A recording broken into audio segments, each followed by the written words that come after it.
Well, I'm currently a chief executive. I would never have thought I would have got to this position starting as a trainee or apprentice back in the early 1980s.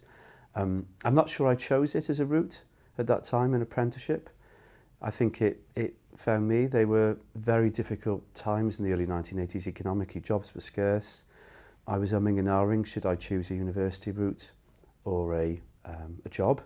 And just personal circumstances, I chose the job and began at a very low level in the then council.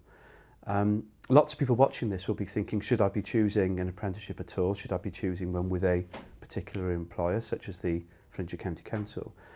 And what I would say is what's on offer now is so far ahead of what was on offer then in terms of training, support, job certainty, career routes, general counselling and welfare.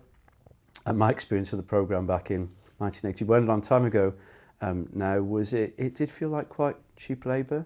Yes, you had a training and academic package, but I didn't think we had much support, counselling, guidance. You were very much left to find your own route and hopefully secure a job permanently with that council or another employer at the time.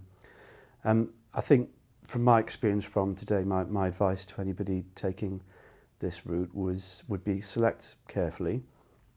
Try and be clear about your career route. So select an apprenticeship, which is something that feels vocational. It could be business administration, horticulture, catering, leisure. It could be one of the trades. There are so many on offer, but try and project where you see yourself in 3, 5, 10 years' time and build a solid career. Some people are more ambitious than others. Some might want to look for a route that might take them into a senior management role. That's fine, but don't think too far ahead. Get the basics right in the first few years and go into it with confidence. And be impatient. Be impatient to learn, impatient to better yourself.